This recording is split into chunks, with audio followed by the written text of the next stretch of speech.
in to UFO Undercover, Wednesdays at 8 p.m. Eastern, with your host, Joe Montaldo, right here on the Paranormal Radio Network.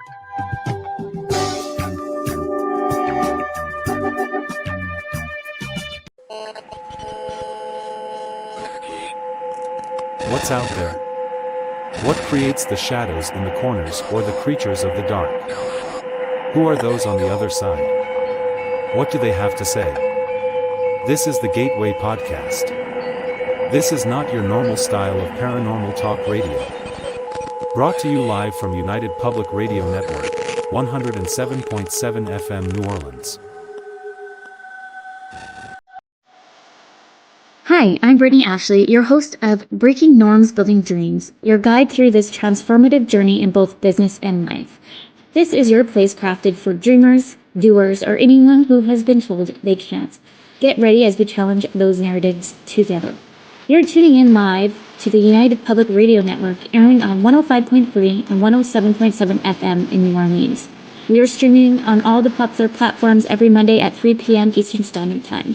Join me for a candid and thought-provoking conversation celebrating your unique journey because you are worth it.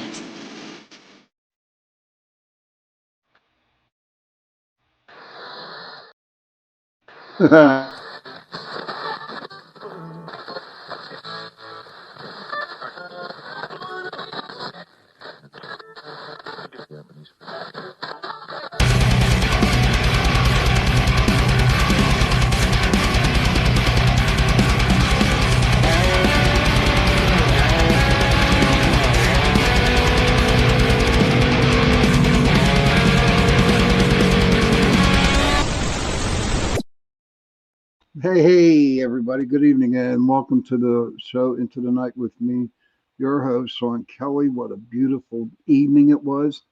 You know, it's crazy. So we remember I was taught, hey, that girl, Kurt, good to see you. Heidi, much love to you. Sam, good to see you, hon. Who else we got in here? All kinds of good people. All my angels. I call them my angels, man. I call them my angels. But, you know, I've been talking about the weather here in Pittsburgh. Now, 2 weeks ago, it was in the 30s and 40s. Okay. And it was cold. It was like 42 days of rain, no sunshine, nothing. All right. It was cold and miserable. And would you believe the last 3 days it was in the 80s and the 90s? And I'm telling you what, that's Pittsburgh weather for you. In the morning, you wake up, it's winter. And when it's lunchtime, you got the fall, and then come the afternoon, it's spring. Hey, Z, son, how are you, brother? Good to see you. And then at night, you got summer. So it's all freaking crazy. I want to thank you, PRN Talk Radio, 105.3 New Orleans, 107.7 New Orleans, 105.3 Mississippi. And what a show I have for tonight. My guest tonight, I'm going to get his bio here in a minute. I've known for a while. You know, I've seen him in the other chats. I've seen him in other podcasts. And he's a really good dude. Hey, Michelle, good to see you. Kurt says he's freezing. Now I'm sweating my ass off. That's the truth. That is crazy weather. Let me get to his bio. But this guy that I have, he's a very good dude, you know. And I'm totally honored that he is accepted being a guest, being on my show tonight. And I think it's going to be a great show. His bio, known as Sparky, he is a retired law enforcement officer volunteer, 7 years fire department, 12 years search and rescue, mountain, snow, water. He's an EMT, combat vet from the 2nd ID Korea, 2 tours on the DMZ, combat medic, spent the last decade helping females in domestic situations, but and this is what I love about him, but his main focus was kids that fall through the cracks of the legal system. God bless you, brother. God bless you. Protecting them and the families from pedophilias, working with the law enforcement agencies all over Idaho. And when they run, I find them from Idaho, Washington, Texas, California, Nevada, Oregon, worked with FBI, Homeland Security, Texas Rangers, and more. Have had Bigfoot experiences and paranormal things. Am a druid by religion. That's cool. We're going to talk a little bit about that. Absolutely. Um, he's also an international wood carver. Um, he did wands and wooden books, Wicca books, canes for vets, but was known as one of the five in the world that hand carved briar pipes with chisel and ran a school for tobacco pipe carvers. That was like really so cool, man. That was like so cool, dude. Um, so a lot of you all know him, and I am very, very grateful to have him on my show tonight. And without further ado, my friend Sparky Idaho Paranormal, but I'm just going to call him Sparky. That Idaho Paranormal is just a little too long for me, so I'll call him Sparky. Without further ado, here's Sparky. Hey, buddy, what's up? Good. Sparky is perfect, dude. How you doing? Good, man. Couldn't be better. Couldn't be better. You see everybody in the comments there, my friend? Dude, they're going crazy right now. Yeah, Heidi says, Sparky, and I'm just so honored to have you on here. Can you give a little background? Just a little background. I know it was in the bio that I wrote. But go ahead. I have a lot. I'm one of those weird guys where I was a farm kid, always was doing a job. So I was doing stuff before I was even in high school, and then went in the military right the day after I graduated high school, pretty much. And I just kept on going. It was like, and now Sam, she is awesome. Yes. She's awesome. Yeah, so once I got out of the Army and I came back, I just kept on going with everything. When I got hurt, I couldn't do law enforcement anymore. So then I just said, I'm going to help kids. And I just started wearing a Deadpool costume to make the kids kind of go, oh, wow, it's a superhero. And then I drove a really cool motorcycle to make all the dads and moms go, that's cool. To actually kind of get in and help people when they had like their worst day of their life kind of thing, and work with law enforcement and make sure they were safe. And when law enforcement can help because of the SOPs, luckily Idaho has a great community, and we had people that would come in and sit overnight with them to make sure they felt safe. They could get sleep. We would follow them to work. We'd take the kids to school. So yeah, I've done a lot. Which is great, man. And you know what? I always come up, and you can tell my people here in the chat room, they'll tell you, I truly believe that there are angels on earth. And I think I am interviewing one tonight. And you are, for doing all the good that you don't even shake your head no, dude. Don't even go there. Don't even go there. I'll get all my angels. I smoke, I drink, and I talk so like a what? sailor or an Army guy. So so what? So do I. And it's okay to smoke, drink, and swear and cuss, and if you're just you. But that's, you know what, brother, what you do for the community, for people, for children, especially. God bless you, dude. God bless you. But I'd like to take you back. I'd like to get back, start you off with your law enforcement career.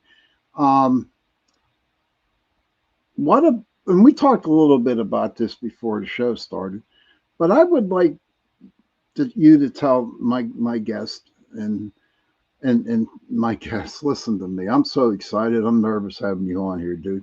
I'm like shaking, having heart. I am too. You're more important to me by far, dude. But take me, or take us back to when you were on the police force.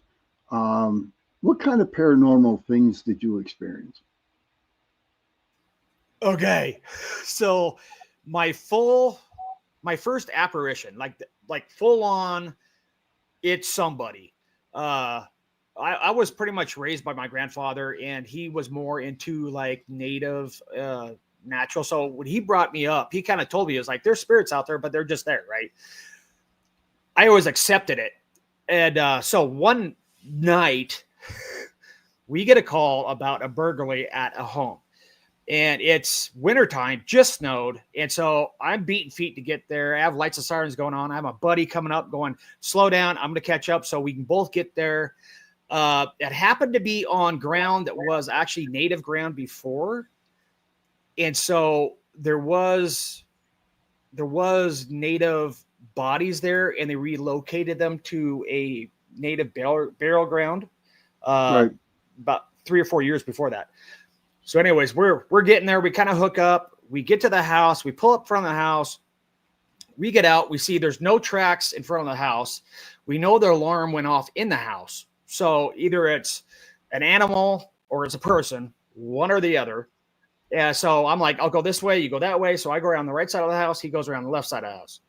We're going, and I have my light up, and I'm going around that corner of the house right at the very back. So we're doing this number. Right as I go around, I turn around and I look, and my light hits this guy. He is probably around 6 foot, has a cowboy-like hat on and almost like a duster. He looks old school, I'll put it that way. But we live in the country, so that's not out of the norm for dressing, really. And I'm like, oh, God. And I pulled up my gun, and I'm locked on him, and I'm like, show me your hands. And all of a sudden, I look down, and he doesn't have any feet. Like, Oh, wow. it goes away. And as I say that, I'm like, oh my God, he just disappears. And my buddy comes around the other side of the house with his flashlight, and he sees me pointing my gun at him. Oh, wow, dude. He has a conniption, and he's like, what the? And I'm going, there was a guy here. There was a guy here. No footprints, no nothing. We went in and checked the house to make sure there wasn't, why the sensors went off or the alarm. We could not find anything at all. We left there, and literally it took me a minute to talk to him. And he's like, what did you see? And I'm like, you don't want to know. Like, it was a full on flesh and blood. He just didn't have feet. Wow. And have you witnessed when you were in as a policeman, did you witness any of that, or was that your only apparition that you saw? That's the only one. It was, I honestly, it was just a guy. I've seen shadows on windows where you go up, nobody's there. I have the other one I was telling you about. It happened to be a vacant home next to where my grandfather's property used to be. So I used to play there as a kid. And my grandfather would let us play all through the orchard, but he was like, you will never go down there. This old kind of house. He's like, you just don't ever go down there. And it was like, okay, why? And he's like, you just don't ever go down there. I'm like, okay. It's my grandfather. I'm not whatever you say, sir. Yes. Yeah, definitely. Definitely. And so when I came back from the military, we had a call of this house. The lights in the top part of this house came on. And so we get the call. I'm going out. My buddy's trying to get to me because we are very rural. And I'm like, you need to step it up because I'm going to slow down. I need you with me because I know for a fact the power has not been on in that house for 20 years. Wow. And so the house is kind of odd because the road goes this way and the driveway goes up a hill, and then the house is way up here. So there's only people down by the lake can actually see up the driveway to see the house. And so we slowly go up there, and sure enough, there is a light upstairs in this house, full on, not a lantern, lights are on. Wow. We park on the driveway. We get out, and I update my buddy. I was like, okay, the power is off in this house. I know this house. I grew up, I played as a kid next to this house. It hasn't had power since 1981-ish. And he's like, "You sure?" I'm like, "I'm positive." And he's like, "Okay." We could hear somebody moving upstairs. Oh wow! Did you So go up? we're Did you like, go up? we're like, we got to go in. We got to go in. So I'm like, I know the layout of this house pretty well. It's like, this is how the house is laid out in the bottom. So there's a big like living room area on the right side, like a kitchen on the left, or a dining room on the left. And then you go through a little door and there's a kitchen and there's stairs that go upstairs. And there's a back door. We get there, the front door's locked. So we have to actually enter the home. He clears the right, I clear the left. I get to the stairs, I'm holding it, and I notice the back door is still shut and locked. So he gets to me, and I'm like, the front door is locked, the back door is locked, all the windows are intact. Something wrong, and we still hear something moving. And about that time, like, we're gonna go upstairs, and the light like goes off, like it went off and on a couple times. We start going up the stairs. We start trying to clear it. And then I turn around and notice there's no light bulbs in any of the fixtures. There's dust all over the ground. And only footprints are ours up there. All the windows are shut because we're like, maybe they went out a window. Nope, they're all painted shut. Can't get out the windows. So we go back down. We clear around the house. We verify the meter is not in the box. So there is no power to the house. We get all done. We call out. It was like, yeah, nobody's here. We're good. We're going to secure the front door. So we secure the house. We get back to our cars and we're talking like, do you believe what just freaking happened? And all of a sudden the light turns on upstairs again. Oh, wow. We both look at it and I'm like, I'm done. Are you good? I'm good. Are you good? He's like, I'm good. I'm like, okay, we're out of here. Oh my God! Now here's a good segue going into this question. For those two separate things that happened to you, how in the hell did you write it up for a report? How you can get? How did you write it? How did you write it, man? Seriously, you can be kind of creative. I'll put it that way. Okay. You can be a little creative. That's like when you see lights coming over the mountain. And they're like, somebody's up there. And you go up there and you see a burn mark on top of the mountain, this round, for no apparent reason. You get creative when you write a report because you don't want that going up the chain going, this guy say there was a ghost or a UFO or whatever. Kurt said, that's crazy, but interesting. Yeah, good question, Sean. How did that get wrote up?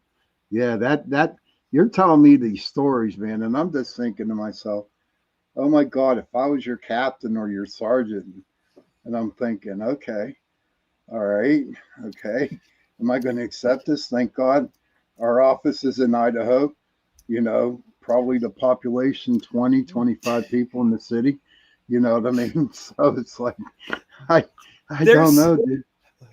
There's a point where cops goof off enough when they write reports, when it's something silly. You don't want something to where they have to actually pull you in going, was it a ghost? Was it, like, you just don't want that. I mean, honestly, like you're going to be pulled in and doing a psych eval within like an hour. So you to get very creative. Like we got caught, a bear got hit on the road.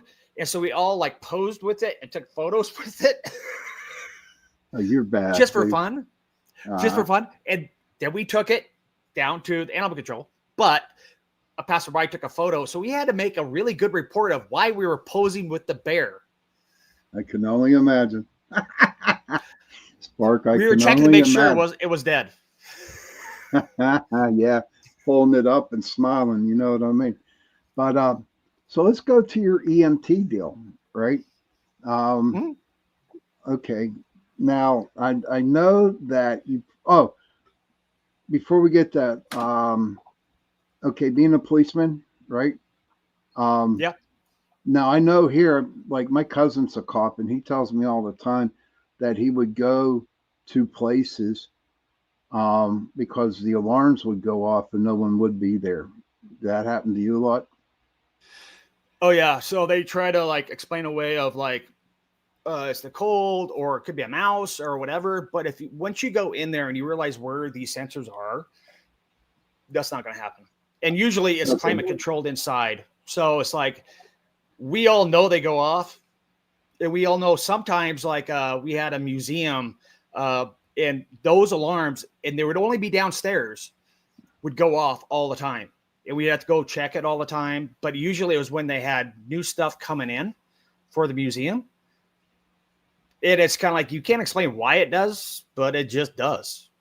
Okay. Okay. And then you had the right to report up, huh? Yeah. Hey, listen, we arrived here and it was 10 o'clock and nothing, just the alarm going off. So we'll blame Pretty a much. mouse. We'll blame a mouse. We're letting that go off like that. But to the EMT bit, when you're EMT, and I'm sure you've been to some catastrophic crashes and stuff like that, right? Um, did you feel like, you don't have to answer this, but the question is, I do want to ask you, is that did you ever sense or feel when somebody has passed away at a vehicle accident or whatever? Have you ever got the feeling that they passed when you were working on them? Oh, yeah. Yeah. Did that sound? Did that question sound right? I mean, Yeah. you had, because of the all the equipment that you got, but I'm talking about that feeling that you have inside that you kind of knew, like before There's you been got to several times. There's been several times where I have been like in mid CPR, and you just get like, you feel, how do I say that right? It's like you feel it, like the energy just leaves. So now you're just pumping on a pillow. Okay. Like the person's not there anymore. One of the best examples I have for that, not to get too gruesome, but it was a very, very bad car accident. The guy wasn't wearing a seatbelt. And so he went into the steering wheel. So when I got there, he was going to die. We all knew it. Right. There's nothing we could do about it. And so I sat there and lied to him, because part of that is our job, just to make them feel better when they're getting to that stage of they're going to die, saying, you're going to be fine. It's okay. If you just want to go to sleep right now, it's fine. You're good. Everybody's fine. And then all of a sudden he looked at me and I could see the light go out of his eyes. And I don't know how to explain that, but a normal person, when you look at them, their eyes are like almost shiny, or difference between looking at a person and a doll's eyes. And they went from normal to a doll's eyes within like a second. Wow. And he still talked to me, but I knew he wasn't there. Oh Like my it God. was just it was just an automotive response. Okay. It was, so yeah, I've had that before. Now, did that, the accident, that and other accidents that you have gone to, hey, River Rose, good to see you, buddy. Thank you for popping in. But my question to you would be, did that give you nightmares when you would deal with something like that? That's You don't have why to answer. You don't have to answer if you don't want to. I'll put it this way. So first responders and cops, they have a dark humor, because what we see and what we deal with, if you cannot have somebody do that and then turn around, walk to your car and make a joke with your buddy, you're going to cry. You're just going to lose it. So we learn how to deal with that, usually through humor. Why a lot of people, if they hear a first responder or a cop joking around with themselves, they're like, I can't believe he said that. It's like, there's a reason why they do that. So we do that, trying not to let it affect us. But yes, all of us have nightmares, just like vets. It's like, it does come back to you. Okay. Joe Fox has a question. Did you ever catch a glimpse of a soul leaving? I think. And I'll put it that way because at that time I was a deputy. There was a boat accident, and it was a grandma, a grandpa, 2 kids, and a mom. The boat turned over. And so all the gas leaked out of the boat. And so they basically, as they were trying to swim, sucked in all the fumes from the gas. We got them to the shore. They were pretty much, we knew they were going to go. And we worked on them for about an hour. And then they just called it and said no. So I had to wait there. Everybody leaves, right? Like the ambulance guys leave. Everybody else leave. We're just waiting for the coroner. And so you just got to stand there with 5 dead bodies next to a lake out in the middle of nowhere, waiting for a coroner to get there. And there was a point where I kept on hearing noises, and I swear it looked like mist came over where the bodies were. I can't say it was that, but to me, with my religion and how I look at things, I think it was. But again, that's just a personal thing. There's no proof whatsoever. Okay. Hey, Daniel, thank you. Daniel, thank you for that very beautiful thing you wrote up about me today. Thank you so much. I also want to thank Heidi for sharing it with everybody. And Heidi, I'm telling she gets a round of applauses. She really goes out of her way to help all the hosts here on UPRN Talk Radio. And I tell you what, I'm very, very grateful. In fact, all the hosts are very grateful for her, for what she does. But what Daniel wrote today, oh my God, dude, it was like awesome. That's so cool. It was. River has something for you. Sparky, that is true. I was a nurse for 15 years and an EMT for 3, and my father was a fire captain. What you said about the strong, dark humor is true, but as a nurse, we kind of got to hold it in until later, after the fact. So I totally understand. That is true. My wife is actually a nurse. And so, yeah, you have to wait till you're back in the locker room or away from everybody. They're more in the public than we are. Guys, once it's done, we kind of get back in our cars and kind of like hook up, get coffee, and like settle. Nurses, they don't have that break. No, I couldn't be a nurse, to be honest with you. I remember I was in the hospital one time, and my cousin, she was a nurse, and she was working night shift, and I was in there overnight. And she came in, she said, Sean, you have to wait. Somebody just died next to you. I'm like, oh, hell, But being a ghost hunter as I am, going to hospitals, old hospitals, man, lots of ghosts, dude. I go to the VA hospital over in Oakland, and because I belong with them. And there's times I go in there, dude, and I just feel them. You know what I mean? I just feel the spirits. And kind of like it just touches your heart, if you know what I mean there, That is one of 1,000 reasons I do not go to the VA hospital, because when you go in there, because I mean, they sit you in that room and you're waiting for like an hour. No more. You can hear stuff. It's not cool. Yes. I mean, and knowing, what guys go through as a vet, it's just heartbreaking. It really is. Right. It is. But there's a sense when I go there, I can just feel them, and I would be just like cool, I mean, they're so nice over at the VA. I know we're going off topic here a little bit, but there's times I don't want to leave the hospital. They're so damn nice. It's a different area. It's like it's a different thing. But listen, buddy, we're going to take a break. We're at the 30-minute mark, and then we're coming back, and we'll be talking more with you.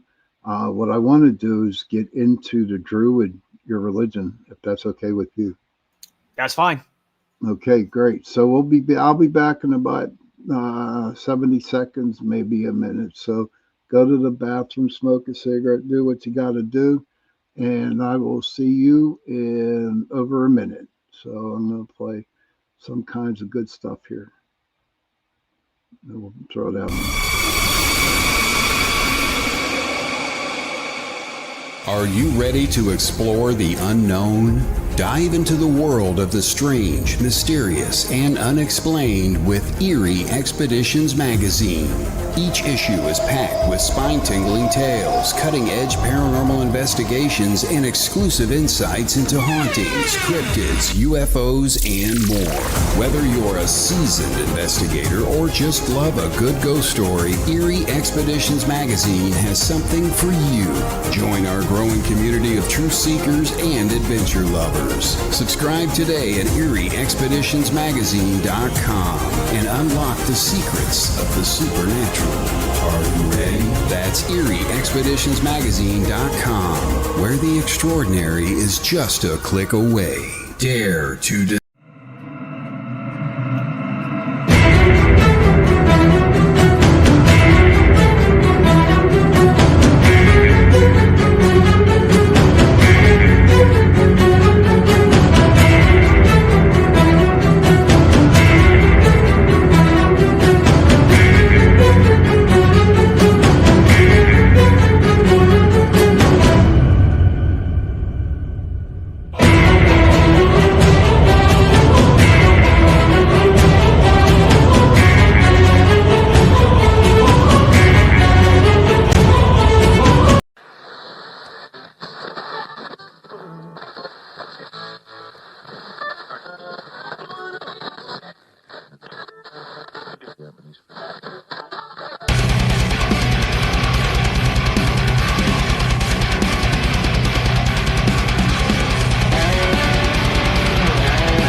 Hey everybody, welcome back to Into the Night with me, your host Sean Kelly.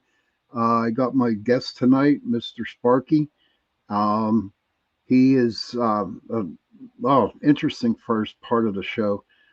If you can't watch it, if you want to hear the first part, just find it on UFO Paranormal Radio, or else you can also find it on my YouTube, Pittsburgh Paranormal Society YouTube page. And if you guys, want to share the Pittsburgh Paranormal Society YouTube channel, I would truly, surely appreciate it. I want to thank UPRN Talk Radio, 107.7 New Orleans, 105.3 Mississippi. I think I got that right. I'm not sure. I don't know. It's my old age. I'm 63 now, so I'm getting old. Little senility's getting in there, and you know what? I'm okay with it. Thank you, Heidi. Appreciate it. Welcome back. So, Mr. Sparky, can you turn Yes, your... sir. There you go. Okay, you turned it on. That's good. Now, in your bio, and I'm glad that you wrote that.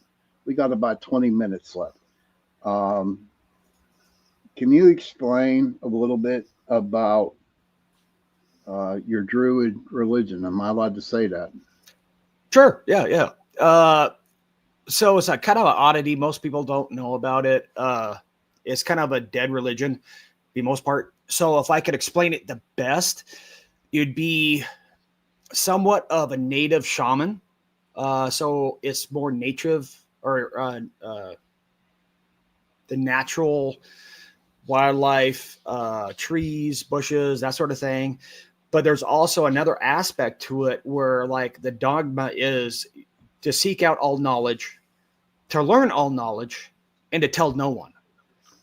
And usually when you tell somebody that, they're like, why would you do that? If you learned knowledge, why wouldn't you tell somebody? But in my religion is like, you cannot tell somebody knowledge. They have to go on their own path and they learn it on their own. So you have to learn the knowledge. You can't be told knowledge. So Okay. that's a big part of it. Another, for like historical, they were kind of like judges or mediators. They'd go between villages and help when there's problems. They're also like spiritual guides for Fae and for the elementals and stuff like that. I bet you And have, cryptids. you have a lot of elementals out there where you live, do you?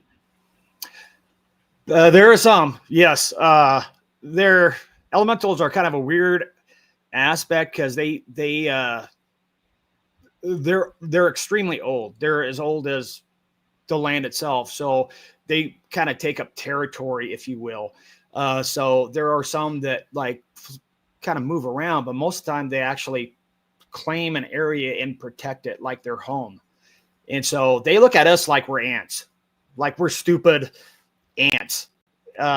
So that's why sometimes when people have issues with them, it's hard to deal with because they are very tricky. They can take on a lot of forms. It's very odd. If you look into the history of it, like when people say they saw a dog man, but he had a longer nose or shorter nose, or that's all stuff that elementals can do. And I've talked to a lot of people about it. It's like, I honestly believe a lot of the sightings for that kind of stuff is just misidentification. It's like, it might be something else. Okay. I'm real big into the elementals. Hey, Richie, good to see you, brother. He says sick hot. He likes your hat, Spark. And Richie B, my right there. hat's okay. This is my Ireland hat. This is my Irish pub hat, where I go and I drink milk.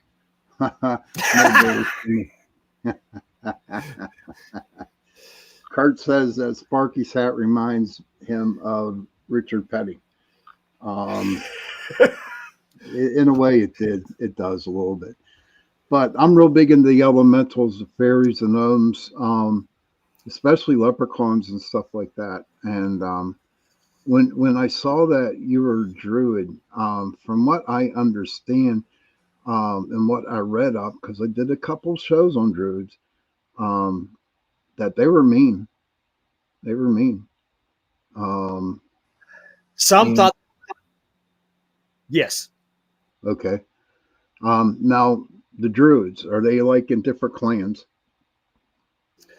Not really. So most of the historical thing we have from druids, they actually had an isle, and they would go there as a young child. Either they were picked or sent, and then they would learn there for to mid to late 20s, and then they would go out with an elder, which is the druid, and they would have to go through a lot of like how to mediate between people, how to discipline people, why a lot of people thought they're mean because they're the ones that came in. It's like, nope, he's getting whipping because he stole the hog from that guy. Right.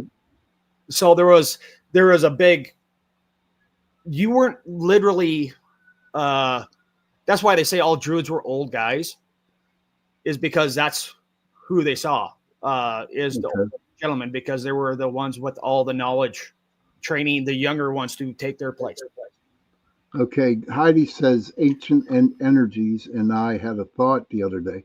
I believe they travel through the tree roots underground, and I believe underground water sources are a sort of conductor. What do you think, sir? So the blood of the land is water. So anytime you have running water or you have water under the ground, that is a good transport, especially for elementals, for fairies or fae folk. They can use that as a transport method. Springs, natural springs, or almost like portals to them. Also, ancient trees that are awakened. There's a difference between a regular tree and a tree that's awakened. Those can be like people say Bigfoot goes through trees, that sort of thing. Right. Okay. Joe Fox wants to know, didn't druids construct Stonehenge? I don't believe that. There's no proof of that whatsoever. It was said they used it, but there is no proof whatsoever that they ever were part of the construction of it. There is legend that giants helped carry the stones down there when they floated down the river and then took them off the river to that location. But besides that, speaking of giants in the Bigfoot, I know we have Let's go. Heidi says, yes, he believes that about the awakened trees. I'm real big when it comes to trees in the earth, and the flowers, the water, the rocks, the whole 9 yards. And that's for another show, but I respect that, your religion. I respect that. and maybe I'll I have you back. in my religion, everything has energy, and scientific proof says trees actually respond to music. They respond to pain. So it goes both ways. And I believe once you awaken a tree, normally the energy levels around that area change. More flowers grow, more grass grows. There's something to it. And I Okay. believe it's because the spirit actually, who was slumbering, you awakened it to help the area. Kurt says, I believe that Heidi's trees talk to each other, and water is literally the transportation and communication line, and like the blood of the earth. So I would say that was good points. Heck yeah, man. A lot of good Definitely. points. I And meditated. there's a lot of proof. Like when you talk about it, people are like, well, that's just like crazy talk that trees talk to each other. We have mushrooms or fungi that grow under the ground that talk to each other and move through the forest now. That's why you have the big sections where no trees. They'll actually just take down the trees, they'll rot out, and then that whole fungal thing will actually tell itself, I need to move this way, and then the whole thing will move. Science has proved everything we're talking about is actually true. So I do believe trees talk to each other. I do believe they use the root systems. I do believe they use water sources for energy and all that kind of stuff. And I think science, for the most part, backs us up. Oh yeah, no, and I totally agree with you. Heidi says she hugs trees. I do too, Heidi. And I don't give an F what people think. I always do. Yes. She says, yes, Sparky. All plants communicate through their roots, and that's the truth. I truly believe it, and that's why when you ground yourself as a human being, that's why for me, I meditate. When I meditate, I imagine roots coming out of the bottom of my feet deep down into the ground, and I just push all that negativity to into the ground. And if you can't get out to put your feet on dirt, one easy way to do it is just put a pan with water and put your feet in the water. It'll act the same way. You're still letting the water will help you actually ground yourself, release the energy, and have anything come back in. So a lot of people, when they're like in apartments and stuff like that, they're like, I can't get out to dirt. I'm like, fill a pan of water, put your feet in it, and then like totally meditate. Okay. That's interesting. I hope everybody heard that. Sparky just said, if you can't get out in the dirt or the grass, just get a pan of water and put your feet into the water and do what you do when you are on the ground. Yeah, that's pretty crazy, dude. I appreciate you saying that, sir. But to the Bigfoot now. Okay, we got about 7 or 8 minutes left. Okay, so any Bigfoot experiences that you have had?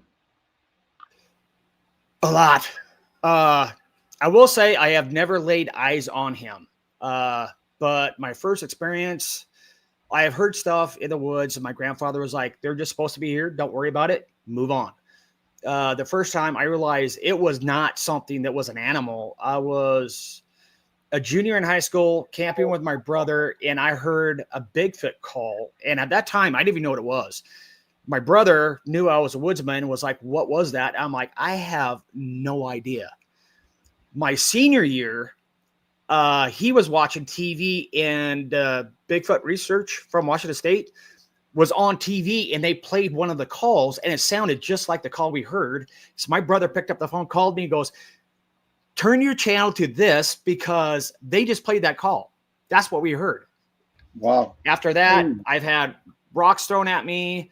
I've had trees pushed down, like going on a trail and have stuff like thrown at me. I turn around like, okay, they don't want me here. And then trees we put over the trail.